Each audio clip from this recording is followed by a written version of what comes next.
अब देखेंगे nutrient essential करके। ठीक, एक तो टॉपिक है, कौन से नंबर का है यार?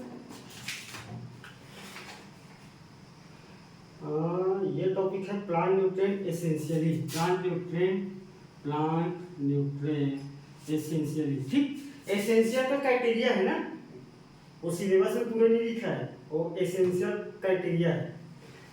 इसको मैं उस पर्सपेक्टिव से डिस्कस कर रहा हूँ। बेसिकली तुम किसी भी न्यूट्रिएंट के बारे में लिख रहे हो तो जो बेस पॉइंट है ना, जो आपके आंसर का वजन बढ़ाएगा और किसी भी कंप्यूटेशन के लिए भी एकदम अनिवार्य है। कोई अभी सीएटी भी क्यों दे रहा है, सब देखिए इसको। और मेरा सारी लेक्चर को देखे, ऐसे नहीं है कि कहीं भी लेक्चर में कम ज़्यादा है। तो इसको मैं 3.5 मिनट में ख़त्म करके देता हूँ। एक्चुअल में होता क्या है, मैं क्लासिफिकेशन नहीं बताऊंगा। दूसरी बात, मैं इसका डिफिशियंसी नहीं बताना है, तुम्हारे सिलेबस में है नहीं। मेरे को सिर्फ इसके मैकेनिज्म बताना है, कार्य विधि, कार्य क्या करते हैं कोई सभी न्यूट्रिएंट, इसी पे काम करना है। तो सबसे पहले प्लांट न्यूट्रिएंट क्या है? प्लांट न्यूट्रिएंट 17 टाइप से होता है, 17-18 टाइप से होता है। क्लासिफिकेशन आप देख लेना, प्राइमरी सेकेंडरी। प्राइमरी में तो माइक्रो मैक्रो वाला वो तो सब आप जानते हो वहां तक।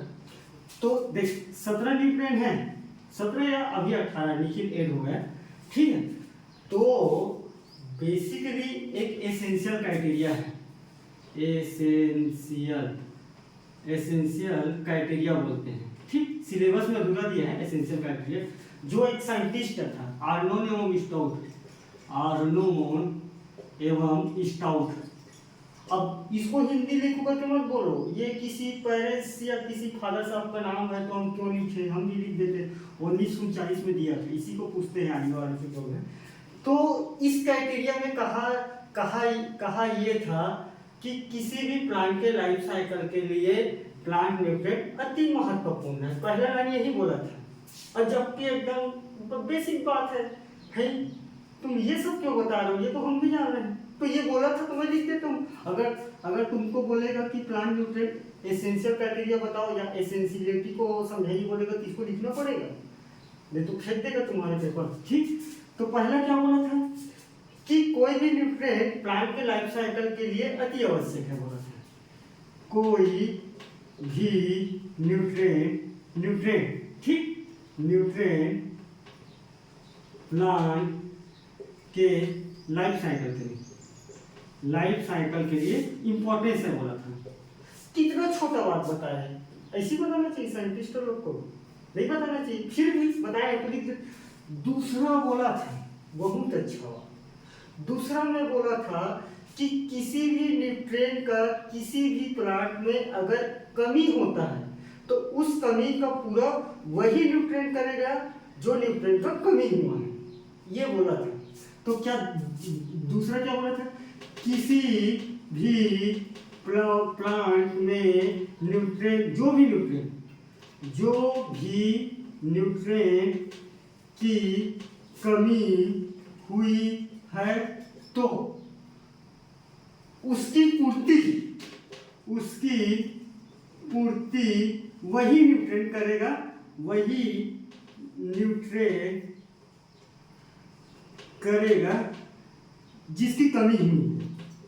जिसकी कमी हुई है। ये बड़ा खास बात बताया था भाई।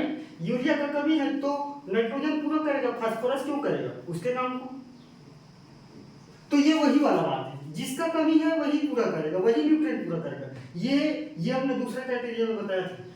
तीसरा क्राइटेरिया में तो मैं गिर के मर गया पढ़ते। ये बोला कि प्लांट के मेटाबॉलिक एक्टिविटी के लिए है बोल दिया। मैं बोला बढ़िया बात है, एक्टिविटी मतलब जान रहा हूँ कि क्या कार्य करता है, क्या मैकेनिज्म फॉलो करता है कोई भी न्यूट्रिएंट। तो तीसरा बोला था प्लांट के मेटाबॉलिक एक्टिविटी, उपापचय क्रिया के लिए होता है। ठीक, ये 3 बात ये बोला था ऑनलाइन स्टॉक में। हम बोले क्राइटेरिया करके एसेंशियल क्राइटेरिया बोला तो हम भी बोल रहे थे एसेंशियल क्राइटेरिया, ये बोला है, मैं नहीं बोला भैया, यही है तीनों। ठीक, अब 17 न्यूट्रिएंट के हर एक न्यूट्रिएंट का एक दो स्पेसिफिक बताऊंगा, तुम्हारे माइंड अगर सिकुड़ा है तो खोल दूंगा। ठीक, आप सुन के लिख लो होता क्या है।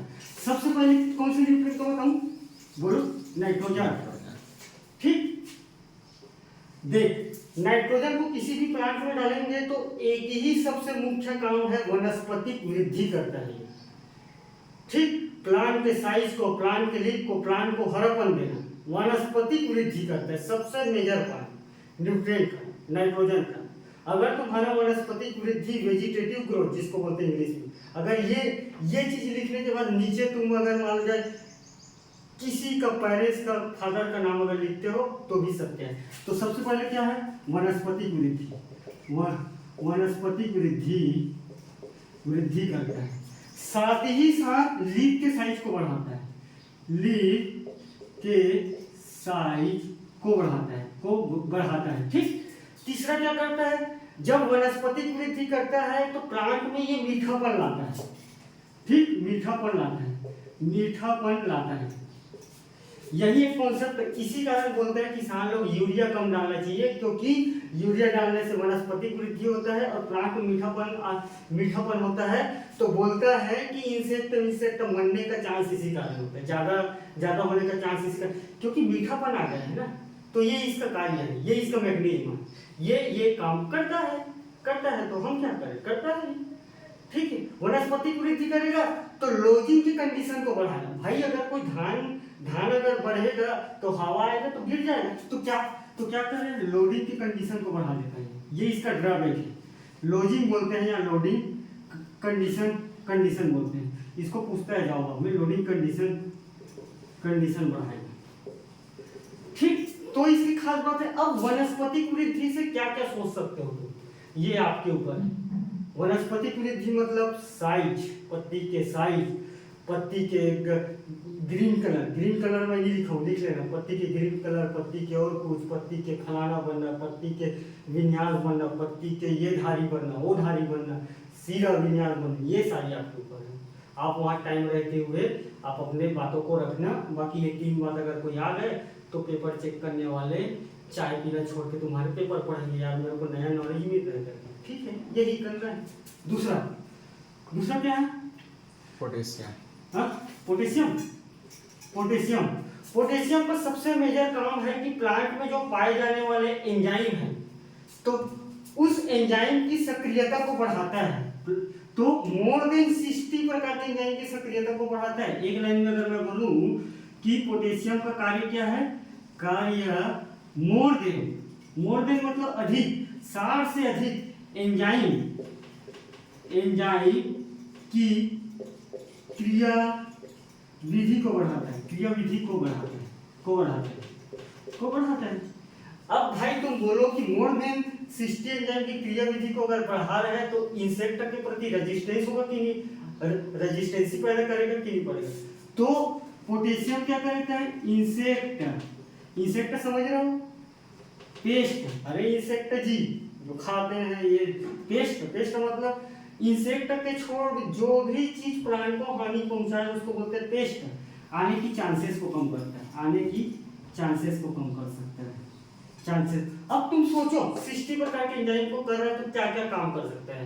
प्लांट के मेटाबॉलिक एक्टिविटी को ठीक करता है, प्लांट के ऑस्मो रेगुलेशन को ठीक करता है, प्लांट के ऑस्मोटिक प्रेशर को ठीक करता है।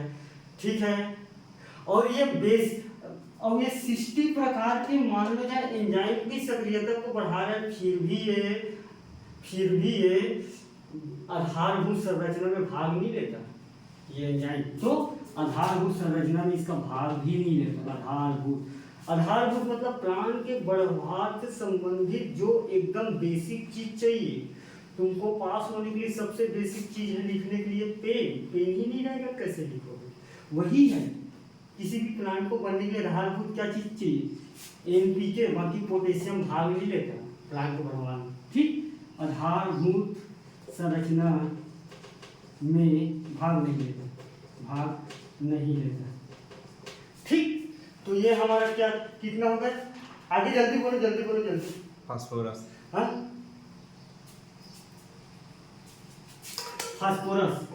ठीक, यहाँ फास्फोरस का जल्दी, ये है एनर्जी करेंसी के रूप में काम करता है। एटीपी के प्रोडक्शन में जो काम करता है उसको वहाँ इसका काम है, इसका मैकेनिज्म है वही। तो एक ही लाइन में मैं बता देता हूँ, एनर्जी के उत्पादन से संबंधित है। उत्पादन से संबंधित है, संबंधित। अब एनर्जी से उत्पादन से संबंधित है तो जितना भी प्रोसेस हो, फोटोसिंथेसिस, C3C4 साइकिल, ग्लाइकोलिसिस, मतलब जो भी चीज से हमको एनर्जी अगर मिलता है, जो जो साइकिल से, सारी चीज आ जाएगी इसमें, क्या दिक्कत है?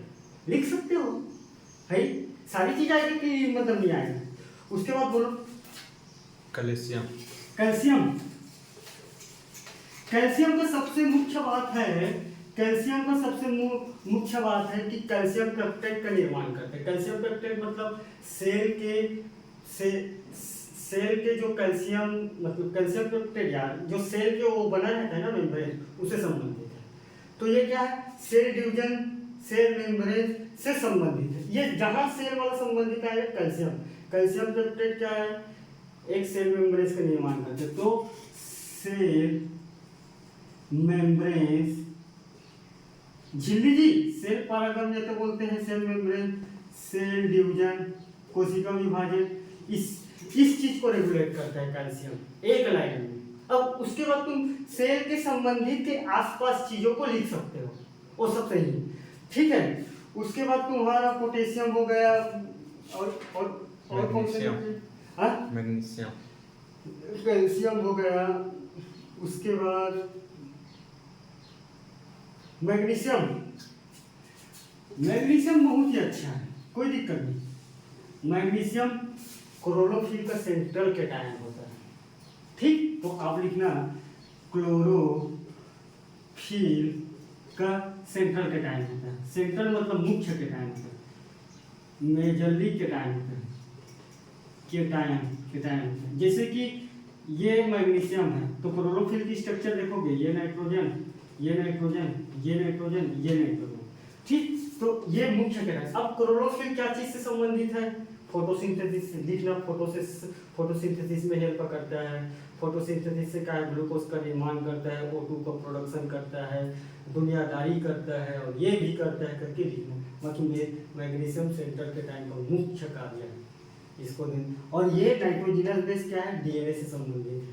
तो डीएनए से संबंधित चीजों को भी रेगुलेट करता है। क्या है? रेगुलेट करता है। अगर कोई बोलेगा नहीं करता है करके, तो इसको बताना, फिर ये जो मतलब फिर ये जोड़े क्यों हो तुम करके पूछना उसको। भाई अगर काम नहीं करते तुम बोल रहे हो तो इसको हटाओ यार, तब मैं मालूम को बोल देना, मैं दावा करूँगा, ठीक है। तो उसमें क्या है, इसको याद रखना। सेकंड क्या है? सल्फर। सल्फर, सल्फर क्या है? किसी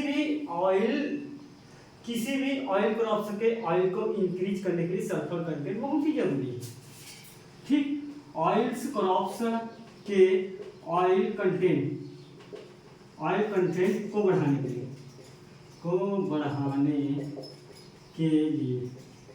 ठीक।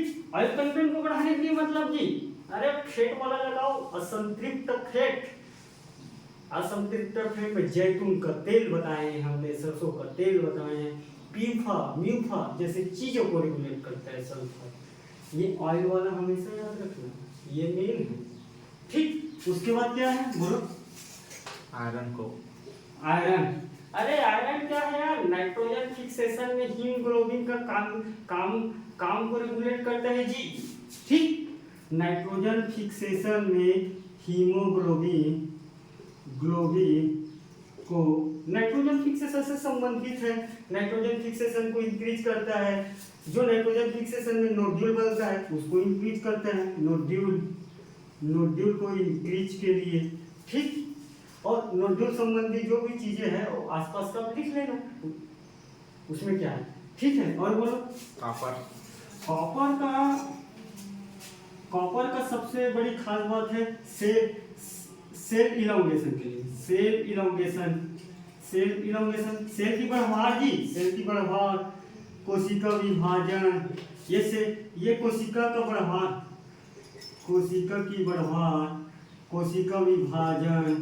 कोशिका विभाजन के बाद क्या है? अरे सेल से संबंधित जो चीज आएगा आप लिख सकते हो यहाँ। कॉपर भी यहाँ काम है, ठीक है। और बोलो कोबाल्ट। ये कोबाल्ट सबसे एसेंशियल न्यूट्रिएंट, सबसे लास्ट वाला न्यूट्रिएंट है। कोई इसका कोई खास बात मैं अभी तक देखा नहीं, होगा तो देख लेता हूँ, ठीक है, उसमें कोई दिक्कत नहीं है। कोबाल्ट है कॉपर हो गया, कोबाल्ट हो गया। हमारे पास कोबाल्ट का नहीं है, आप ना पूछिए। मेटाबोलियम करें। हाँ, मेटाबोलियम। बोरान। बोरान बोरान क्या करता है? पॉलन स्ट्रक्चर से संबंधित है, ठीक है। तो ये क्या करता है? बोरान का काम है पॉलन जर्मिनेशन को इंक्रीज करता है। पॉलन जर्मिनेशन, पॉलन के अंकुरन को, अंकुरन। अरे फ्लावर में एक स्ट्रक्चर रहते हैं ना, पॉलन और stigma, that should be fertiliser with the decrease, मतलब with the slow down the pollen tube, right? The embryo निर्माण और पॉलन ट्यूब के माध्यम से फर्टिलाइजर स्टिग्मा में होगा, पॉलन ट्यूब के माध्यम से आएगा, ओव्यूल ओवरी का निर्माण करेगा और सिक्का बनेगा। पॉलन अंकुरन से संबंधित है। बात समझ में आ गया? क्लोरीन, क्लोरीन को रख के अपन बात समाप्त करते हैं। क्लोरीन पूछ लीजिए पीएच को मेंटेन करने का। भाई किसी भी प्लांट का अगर पीएच इधर उधर हुआ तो फिर दिक्कत आ जाएगी। तो पीएच को मेंटेन करूँ यहाँ, पीएच को मेंटेन के लिए, ठीक, मेंटेन के लिए कॉपर हो गया। Yes sir. और कौन सा बोले? कोबाल्ट ना? कोबाल्ट का जो नहीं है बोले आप। हाँ, कोबाल्ट ये विटामिन B12 को सिंथेसिस के लिए, विटामिन B12 साइनोकोबालामिन के सिंथेसिस के लिए, साइनोकोबालामिन